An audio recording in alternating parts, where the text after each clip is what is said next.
रात्रीचे जवळपास 11 वाजले होते. सोलापूर शहरात एका मोठ्या बंगल्याबाहेर शेकडो लोकांची गर्दी होती. आत वाढदिवसाचा जल्लोष सुरू होता. फटाक्यांचा आवाज थांबायचं नाव घेत नव्हता. पण अचानक त्या गर्दीत पोलिसांची एंट्री झाली. पोलिसांनी सांगितलं, फटाके बंद करा, रात्री उशीर झाला आहे. पण समोरचे लोक ऐकायला तयार नव्हते. वातावरण तापत गेलं. पोलीस अधिकाऱ्यांची हुज्जत सुरू झाली आणि काही क्षणात ही बातमी वायरलेसवरून थेट पोलीस आयुक्तांपर्यंत पोचली. पोलीस आयुक्तांनी एक क्षणही दवडला नाही. ते स्वतः घटनास्थळी पोचले.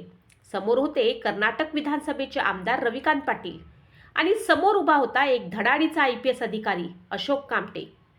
कामटेंनी आमदारांना अटक करण्याची कारवाई सुरू केली. पण आमदारांनी त्याला विरोध केला. शब्द वाढले, वाद वाढला आणि अचानक परिस्थिती हाताबाहेर गेली. म्हणतात पुढच्याच काही सेकंदात असं काही घडलं की तिथे उपस्थित असलेल्या प्रत्येकाच्या डोळ्यासमोरचा क्षण आयुष्यभरासाठी लक्षात राहिला. अशोक कामटेंनी आमदाराची थेट कॉलर पकडली आणि त्यांना ओढत ओढत पोलिसांच्या गाडीपर्यंत नेलं. कल्पना करा, समोर एक विद्यमान आमदार, मागे शेकडो समर्थक आणि तरीही एका IPS अधिकाऱ्याने घेतलेला हा निर्णय. दुसऱ्या दिवशी संपूर्ण महाराष्ट्रात एकच चर्चा होती. या अधिकाऱ्याची एवढी हिंमत कशी झाली? पण ही गोष्ट इथेच संपत नाही. कारण काही महिन्यांनी त्याच अधिकाऱ्याच्या नावाचा जयघोष सोलापूरच्या रस्त्यावर होत होता आणि त्यानंतर अवघ्या वर्षभरात देश हादरवणाऱ्या 26/11च्या हल्ल्यात याच अशोक कामटेंनी आपल्या प्राणाची आहुती दिली. पण प्रश्न असा आहे, त्या रात्री नेमकं काय घडलं होतं? आमदार आणि पोलीस आयुक्त आमनेसामने का आले? फटाक्यांच्या एका घटनेने एवढं मोठं वादळ कसं निर्माण झालं? आणि सगळ्यात महत्त्वाचं, ज्या अधिकाऱ्यानं एका आमदाराची कॉलर पकडण्याची हिंमत दाखवली, त्याच अधिकाऱ्याने 26/11च्या काळरात्री नेमकं काय केलं? आजची ही कथा आहे अशाच एका IPS अधिकाऱ्याची, ज्याच्यासाठी पदापेक्षा कर्तव्य मोठं होतं आणि ज्याच्यासाठी कायद्यापुढे कोणाचंही पद मोठं नव्हतं. ही कथा आहे अशोक कामटे यांची. कधी एखाद्या राजकीय नेत्याच्या फोनवरनं पोलीस अधिकाऱ्यांवरती दबाव आणला जातो. कधी कधी अधिकाऱ्याच्या बदलीची मागणी होते. तर कधी एखाद्या पोलीस अधिकारीच सत्तेच्या दबावाला न जुमानता कायद्याच्या बाजूने उभा राहतो. राजकारण आणि पोलीस यांच्यातील संघर्ष हा भारतासाठी नवीन विषय नाही. पण कधी कधी एखादी घटना इतकी गाजते की फक्त एका अधिकाऱ्याची किंवा एका राजकारण्याची गोष्ट राहत नाही, तर ती संपूर्ण समाजासाठी एक उदाहरण बनते. आज आपण अशाच एका धाडसी आणि अत्यंत चर्चेत राहिलेल्या घटनेची कथा पाहणार आहोत. ही कथा आहे महाराष्ट्रातील धडाडीचे IPS अधिकारी अशोक कामटे यांची. एक असा अधिकारी ज्यांच्या नावासोबत धाडस, शिस्त आणि कायद्यापुढे सर्व समान असावेत हा विचार जोडला गेला. सध्या महाराष्ट्राच्या राजकारणात पोलीस प्रशासनावरनं, अधिकाऱ्यांवरनं राजकीय दबावांच्या आरोपांची चर्चा होत असताना अशोक कामटे यांची ही जुनी घटना पुन्हा आठवते. मात्र सुरुवातीलाच एक महत्त्वाची गोष्ट स्पष्ट करणे गरजेचे आहे. सध्याच्या राजकीय घडामोडींमध्ये कोणावर झालेले आरोप आणि 2007 मधील अशोक कामटे यांच्या घटनेचा थेट संबंध असे म्हणणे योग्य ठरणार नाही. दोन्ही घटना वेगळ्या आहेत, पण दोन्ही घटनांमधनं एक समान प्रश्न समोर येतो. कायद्याची अंमलबजावणी करताना राजकीय दबावापुढे पोलीस अधिकारी किती स्वतंत्रपणे काम करू शकतो? आणि जेव्हा एखादा अधिकारी आपल्या अधिकाराचा वापर करून एखाद्या प्रभावशाली व्यक्तीविरोधात कारवाई करतो, तेव्हा त्याची किंमत त्याला किती मोजावी लागू शकते? हा प्रश्न समजून घेण्यासाठी आपल्याला तब्बल 19 वर्ष मागे जावे लागेल. तारीख होती 16 ऑगस्ट 2007. ठिकाण होतं सोलापूर. त्या रात्री सोलापूर शहरात एक मोठा जल्लोष सुरू होता. कर्नाटकातील इंडी मतदारसंघाचे अपक्ष आमदार रविकांत पाटील यांचा वाढदिवस होता. ते कर्नाटक विधानसभेतून निवडून आले होते, मात्र त्यांचे वास्तव्य सोलापूरमध्ये होते. त्या काळातील वृत्तानुसार त्यांच्या वाढदिवसानिमित्त मोठ्या प्रमाणावरती समर्थक आणि कार्यकर्ते जमले होते. रात्रीचा उत्सव रंगात आला होता. फटाक्यांची आतषबाजी सुरू होती. आवाज वाढत होता. समर्थकांचा उत्साह वाढत होता. पण या जल्लोषामध्ये एक मोठी अडचण होती, वेळ. रात्री उशिरापर्यंत फटाके फोडले जात होते. त्या काळात रात्री 10च्या नंतर मोठ्या आवाजाचे फटाके फोडण्यावर सर्वोच्च न्यायालयाच्या आदेशानुसार निर्बंध होते. त्यामुळे परिसरातील शांतता आणि कायदा सुव्यवस्था राखण्याची जबाबदारी असलेल्या पोलिसांनी या प्रकाराकडे दुर्लक्ष केले नाही. गस्तीवर असलेल्या पोलिसांना हा प्रकार समजल्यानंतर त्यांनी प्रथम परिस्थिती शांतपणे हाताळण्याचा प्रयत्न केला. पोलिसांनी आयोजकांना आणि उपस्थितांना फटाके थांबवण्यास सांगितले. पण परिस्थिती लगेच नियंत्रणात आली नाही. उलट कार्यकर्त्यांकडून पोलिसांच्या सूचनांकडे दुर्लक्ष होत होते. त्यामुळे वरिष्ठ अधिकाऱ्यांना माहिती देण्यात आली. त्यानंतर संबंधित पोलीस निरीक्षक स्वतः घटनास्थळी गेले. त्यांचा उद्देश कोणताही राजकीय संघर्ष निर्माण करणे नव्हता. कायद्याचे उल्लंघन थांबवणे हा होता. पण प्रभावशाली व्यक्तीच्या कार्यक्रमात पोलिसांनी हस्तक्षेप करणं ही गोष्ट त्या रात्री पुढील संघर्षाची सुरुवात ठरली. पोलीस अधिकाऱ्यांनी आमदारांना फटाके थांबवण्याची विनंती केली. मात्र परिस्थिती तणावपूर्ण बनत गेली. पोलिसांच्या म्हणण्यानुसार कार्यकर्त्यांकडून अरेरावी सुरू झाली आणि अखेर ही माहिती वायरलेसवरनं वरिष्ठ अधिकाऱ्यांपर्यंत पोहोचली. त्यावेळी सोलापूरचे पोलीस आयुक्त होते IPS अधिकारी अशोक कामटे. परिस्थिती गंभीर होत असल्याचे समजल्यावर त्यांनी स्वतः घटनास्थळी जाण्याचा निर्णय घेतला. इथेच या संपूर्ण प्रकरणाला वेगळे वळण मिळाले. आज आपण अनेकदा ऐकतो की मोठ्या नेत्यांच्या कार्यक्रमात पोलीस अधिकारी स्वतःहून जाण्यास टाळतात. पण अशोक कामटे यांची कार्यपद्धती वेगळी होती. परिस्थिती नियंत्रणाबाहेर जात असेल तर वरिष्ठ अधिकारी स्वतः घटनास्थळी पोहोचणं ही त्यांची भूमिका होती. अशोक कामटे घटनास्थळी पोहोचले. त्यांनी आमदार रविकांत पाटील आणि त्यांच्या समर्थकांचा पाहण्यास सांगितले. पण हा वाद वाढला आणि त्यानंतर परिस्थिती केवळ फटाक्यांपुरती राहिली नाही. पोलीस आणि आमदारांच्या समर्थकांमध्ये झटापट झाली. उपलब्ध वृत्तानुसार झटापटीमध्ये रविकांत पाटील जखमी झाले आणि त्यांना सोलापूरच्या शासकीय रुग्णालयात दाखल करण्यात आले. पोलिसांच्या म्हणण्यानुसार त्यांना कायद्याचे उल्लंघन आणि सरकारी कर्मचाऱ्यांच्या कामात अडथळा आणल्याच्या आरोपावरून अटक करण्यात आली. पण या घटनेचा सर्वात चर्चेत राहिलेला भाग म्हणजे अशोक कामटे यांनी प्रभावशाली आमदारांवरती केलेली थेट कारवाई. त्या काळात वृत्तांत कामटे यांनी रविकांत पाटील यांना अटक केल्याचे स्पष्टपणे नमूद करण्यात आले आहे. कल्पना करा, एकीकडे 3 वेळा आमदार राहिलेला राजकीय नेता, दुसरीकडे कायद्याची अंमलबजावणी करण्याची जबाबदारी असलेला पोलीस आयुक्त. एका वाढदिवसाच्या कार्यक्रमापासून सुरू झालेला वाद थेट अटकेपर्यंत पोहोचला होता. ही घटना काही तासातच सोलापूरच्या बाहेर पोहोचली. कारण हा फक्त फटाक्यांचा प्रश्न राहिला नव्हता. आता प्रश्न होता, राजकीय पद महत्त्वाचे की कायदा? आमदारांवरती कारवाई करण्यामुळे राजकीय वर्तुळात खळबळ उडाली.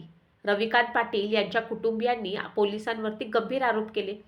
त्यांच्या भावाने पोलिसांविरोधात कारवाईची मागणी केली. दुसरीकडे पोलिसांनी भूमिका होती की कायद्याचे उल्लंघन करणाऱ्या व्यक्तीवरती कारवाई करणं आवश्यक होतं. अशा परिस्थितीत नेहमीच एक मोठा प्रश्न निर्माण होतो. पोलीस अधिकाऱ्याने कारवाई केली तर तो राजकीय संघर्ष ठरतो का? की राजकीय पदावर असलेली व्यक्ती कायद्याच्या चौकटीबाहेर जाऊ शकते? भारतीय लोकशाहीची मूलभूत कल्पना अशी आहे की कायदा सर्वांसाठी समान असतो. आमदार असो, मंत्री असो, अधिकारी असो, सामान्य नागरिक असो, कायद्याचे नियम सर्वांसाठी लागू झाले पाहिजे. पण प्रत्यक्ष जीवनात हे तत्त्व पाळणे किती कठीण आहे याचे उदाहरण अशोक कामटे यांच्या कारकिर्दीत अनेक वेळा पाहायला मिळाले. या घटनेनंतर कामटे यांच्यावरती प्रश्न उपस्थित झाले. राजकीय पातळीवरती त्यांच्या विरोधात आवाज उठला आणि त्यांच्या कारवाईची चौकशी करण्याची मागणी झाली. त्यांच्यावरती कठोर कारवाई व्हावी किंवा बदली करावी अशी मागणीही झाल्याचं वृत्तांत सांगतात. पण अशोक कामटे मात्र आपल्या भूमिकेवरती ठाम राहिले. त्यांच्या व्यक्तिमत्वाची खरी ओळख इथे दिसून येते. अधिकारी म्हणून निर्णय घेतल्यानंतर त्यांची राजकीय किंमत मोजावी लागते, तरी मागे हटायचे नाही अशी त्यांची प्रतिमा निर्माण झाली होती. त्यांचं नाव केवळ एका घटनेमुळे प्रसिद्ध झालं नव्हतं, त्यामागे त्यांची संपूर्ण कारकीर्द होती. अशोक कामटे हे 1989च्या बॅचचे महाराष्ट्र कॅडरचे IPS अधिकारी होते. IRSमध्ये निवड होऊन IPSची वाट निवडली. त्यांच्या कारकिर्दीत महाराष्ट्राच्या विविध संवेदनशील भागात त्यांनी काम केलं. भंडारा, सातारा, सांगली, सोलापूर, नंतर मुंबई त्यांनी जबाबदाऱ्या पार पाडल्या. त्यांच्या व्यक्तिमत्वात शारीरिक तंदुरुस्ती, शिस्त, धाडस आणि संकटसमयी निर्णय घेण्याची क्षमता या गोष्टी विशेष होत्या. अशोक कामटे यांचा जन्म 23 फेब्रुवारी 1965 रोजी झाला. त्यांच्या कुटुंबालाही पोलीस सेवेशी दीर्घ संबंध होता. शिक्षणाच्या काळातही ते अत्यंत हुशार आणि क्रीडाप्रेमी होते. त्यांनी भारताचे प्रतिनिधित्व कनिष्ठ पॉवर लिफ्टिंग स्पर्धेत केल्याची माहिती उपलब्ध आहे. IPSची निवड झाली आणि 1989मध्ये भारतीय पोलीस सेवेत प्रवेश केला. त्यामुळे सोलापूरमधील 2007ची घटना ही त्यांच्या संपूर्ण व्यक्तिमत्वातील फक्त एक बाजू होती. त्यांच्या कारकिर्दीत त्यांना कठीण परिस्थितीला सामोरे जावे लागले होते. विशेषतः गुन्हेगारी, नक्षल प्रभावित भाग आणि संवेदनशील कायदा सुव्यवस्था परिस्थितीमध्ये त्यांनी काम केले होते. म्हणूनच सोलापूरमध्ये ही परिस्थिती बिघडत असल्याचे समजताच त्यांनी स्वतः घटनास्थळी जाण्याचा निर्णय घेतला असावा, असे त्यांच्या कार्यपद्धतीवरून दिसते. पण या घटनेची खरी लोकप्रियता मात्र पोलिसांच्या कारवाईनंतर सुरू झाली. सोलापूरमध्ये अनेक लोकांनी कामटे यांच्या धाडसाचं कौतुक केलं. त्या काळातील आठवणींनुसार त्यांच्या समर्थनात फलक लावण्यात आले, त्यांच्या नावाने घोषणा करण्यात आल्या आणि त्यांच्या छायाचित्रांचं स्टिकर्स वाहनावरती लावले गेले. यामधून एक गोष्ट स्पष्ट झाली की सामान्य लोकांना कधी-कधी असा अधिकार आकर्षित करतो जो कोणत्याही दबावाला न घाबरता कायद्याची अंमलबजावणी करतो. मात्र इथे एक महत्त्वाचा फरक समजून घेणं आवश्यक आहे. एखाद्या पोलीस अधिकाऱ्याचं कौतुक करणं आणि प्रत्येक कारवाई योग्य होती असे मानणे, या दोन वेगळ्या गोष्टी आहेत. पोलिसांना देखील कायदेशीर प्रक्रिया, पुरावे, अधिकाऱ्यांच्या मर्यादा पाळाव्या लागतात. त्यामुळे अशोक कामटे यांच्या या घटनेकडे केवळ धाडसी अधिकारी विरुद्ध राजकारणी अशा एका वाक्यात पाहणे योग्य ठरणार नाही. या घटनेत दोन्ही बाजूंचे आरोप होते आणि त्याकडे त्या काळातील उपलब्ध वृत्तांच्या संदर्भात पाहणे आवश्यक आहे. तत्कालीन वृत्तानुसार पाटील यांनी पोलिसांकडून मारहाण झाल्याचा आरोप केला होता. तर पोलिसांनी सरकारी कर्मचाऱ्यांच्या कामात अडथळा आणि रात्रीच्या फटाक्यांवरील निर्बंधांचे उल्लंघन यावरती कारवाई केली असल्याचे सांगितले. या घटनेनंतर रविकांत पाटील यांना जामीन मिळाला होता. वृत्तानुसार त्यांना 10,000 रुपयाच्या जामिनावर सोडण्यात आले, पण अशोक कामटे यांची लोकप्रियता यानंतर कमी झाली नाही. उलट त्यांची ओळख एक खमक्या अधिकाऱ्याची म्हणून अधिक मजबूत झाली. याच कारणामुळे 26 नोव्हेंबर 2008 रोजी मुंबईवर दहशतवादी हल्ला झाला तेव्हा अशोक कामटे हे देशाच्या सुरक्षेसाठी इतिहासातील एका अत्यंत वेदनादायक अध्यायाचे नायक बनले. 16/11च्या रात्री मुंबईवर समुद्रमार्गे झालेल्या दहशतवाद्यांनी शहरातील अनेक ठिकाणी हल्ले केले. छत्रपती शिवाजी टर्मिनस, ताज हॉटेल, ऑबेरॉय, नरिमन पॉइंट, कामा हॉस्पिटल परिसर, इतर ठिकाणी दहशतीचे वातावरण निर्माण झाले. मुंबई पोलीस आणि सुरक्षा यंत्रणा मोठ्या संकटात उतरल्या. अशोक कामटे यावेळी मुंबई पोलीस दलात अतिरिक्त आयुक्त पदावर कार्यरत होते आणि पूर्व विभागाची जबाबदारी त्यांच्याकडे होती. परिस्थिती अत्यंत गंभीर होती. अनेक वरिष्ठ अधिकारी घटनास्थळी धाव घेत होते. या संघर्षात हेमंत करकरे, अशोक कामटे आणि विजय साळसकर यांच्यासह अनेक शूर पोलीस अधिकाऱ्यांनी बलिदान दिले. अशोक कामटे 26 नोव्हेंबर 2008 रोजी दहशतवाद्यांशी लढताना शहीद झाले. त्यांच्या शौर्याचा गौरव म्हणून त्यांना मरणोत्तर अशोक चक्र प्रदान करण्यात आले. पण अशोक कामटे यांची कथा केवळ त्यांच्या मृत्यूवर संपत नाही. त्यांच्या पत्नी विनिता कामटे यांनी त्यांच्या आयुष्यावर टू द लास्ट बुलेट हे पुस्तक लिहिले. या पुस्तकात अशोक कामटे यांच्या कारकिर्दीतील विविध घटनांचा आणि त्यांच्या शेवटच्या दिवसांशी संबंधित अनेक बाबींचा आढावा घेण्यात आला.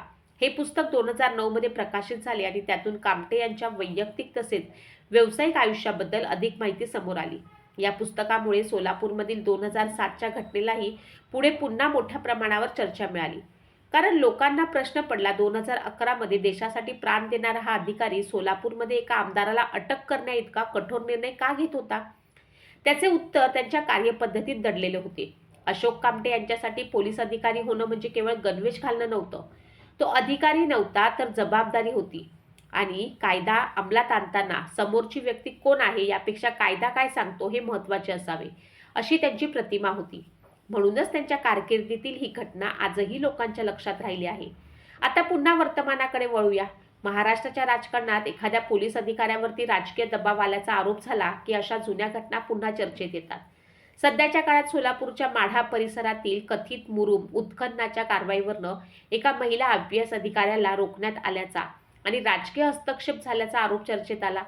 या प्रकरणात नेमकं काय घडलं, कोणाचा फोन आला, कोणत्या अधिकाऱ्याने काय केलं आणि कोणत्या व्यक्तीनं कोणता आरोप केला याबाबत विविध दावे समोर येत आहेत.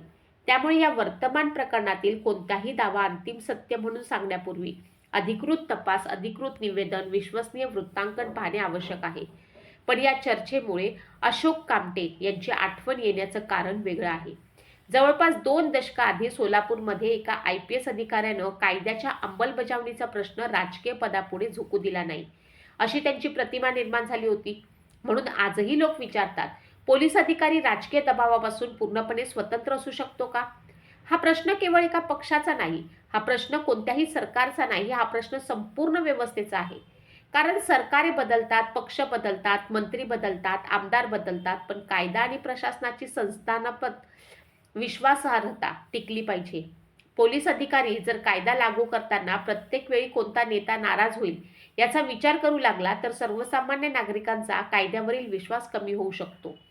त्याचवेळी पोलीस अधिकाऱ्यांनीही आपल्या अधिकाराचा वापर जबाबदारीने, पारदर्शकपणे आणि कायदेशीर चौकटीत करणं तितकंच महत्त्वाचं आहे. अशोक कामटे यांच्या सोलापूरमधील घटनेचा सर्वात मोठा संदेश कदाचित हाच आहे. धाडस म्हणजे फक्त कोणाची कॉलर पकडणं नाही. खरं धाडस म्हणजे निर्णय घेताना कायदा, पुरावे, जबाबदारी यांचा आधार घेणे. आणि निर्णयाच्या परिणामांना सामोरे जाण्याची तयारी ठेवणे. 2007 मध्ये सोलापूरमध्ये झालेल्या त्या घटनेनंतर कामटे यांच्यावर टीका झाली, राजकीय नाराजी निर्माण झाली, त्यांच्या कारवाईवरती प्रश्न उपस्थित झाले. पण त्यांनी आपल्या भूमिकेवरती ठाम राहण्याची प्रतिमा निर्माण केली आणि अवघ्या एका वर्षानंतर 26/11च्या रात्री त्यांनी देशासाठी आपले प्राण दिले. त्यांच्या आयुष्याचा हा विरोधाभास विलक्षण आहे. एका बाजूला एका आमदाराविरोधी कायद्याची कारवाई करणारा कठोर अधिकारी, दुसऱ्या बाजूला दहशतवाद्यांविरुद्ध लढताना देशासाठी प्राण देणारा शूर जवान. दोन्ही घटनांमध्ये एक गोष्ट समान आहे, कर्तव्य. अशोक कामटे यांची कहाणी म्हणून केवळ एका आमदाराच्या अटकेची कथा नाही, ती एका पोलीस अधिकाऱ्याच्या मानसिकतेची कथा आहे. ती सत्तेच्या जवळ राहून सत्तेपासून स्वतंत्र राहण्याच्या प्रयत्नाची कथा आहे. ती कायदा आणि राजकीय प्रभाव यांच्यातील संघर्षाची कथा आहे. आणि सर्वात महत्त्वाचं म्हणजे ती एका अशा अधिकाऱ्याची कथा आहे ज्याने आपल्या गणवेशाचा अर्थ केवळ अधिकार म्हणून नाही, तर जबाबदारी म्हणून पाहिला. आज त्यांच्या निधनाला अनेक वर्ष झाली आहेत. काळ बदलला आहे, पोलीस प्रशासनाची पद्धत बदलली आहे, सोशल मीडिया आला आहे. एका घटनेचा व्हिडिओ काही मिनिटात संपूर्ण देशात पोहोचतो. एखाद्या अधिकाऱ्याचा एक फोन, एक आदेश आणि एक कारवाई काही तासात राजकीय चर्चेचा विषय बनू शकते. अशा काळात अशोक कामटे यांची कथा आणखी महत्त्वाची वाटते, कारण प्रशासनात काम करणाऱ्या प्रत्येक अधिकाऱ्यासमोर कधी ना कधी असा प्रसंग येऊ शकतो जेव्हा त्याला लोकप्रिय निर्णय आणि योग्य निर्णय यापैकी एक निवडावा लागतो. लोकप्रिय निर्णय नेहमी योग्य असेलच असे नाही आणि योग्य निर्णय नेहमी लोकप्रिय असेलच असे नाही. अशोक कामटे यांच्या सोलापूरमधील घटनेची खरी शिकवण कदाचित याच ठिकाणी आहे.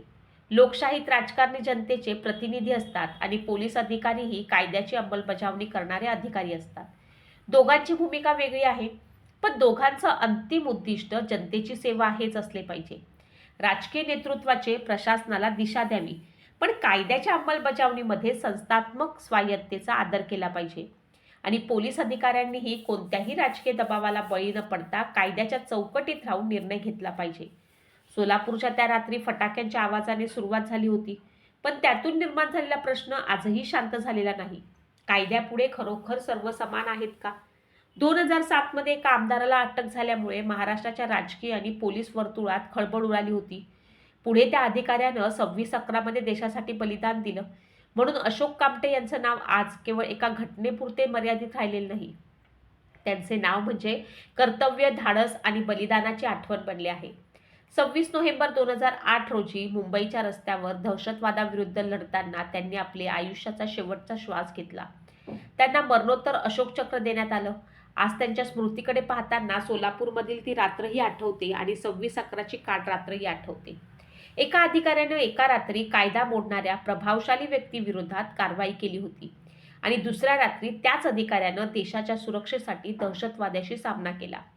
या दोन घटनांमधील अंतर फक्त एका वर्षाचं होतं, पण त्या दोन्ही घटनांनी अशोक कामटे यांच्या व्यक्तिमत्वाची दोन रूपे दाखवली. कायद्याप्रती कठोर अधिकारी आणि देशासाठी प्राण देणारा शूर योद्धा.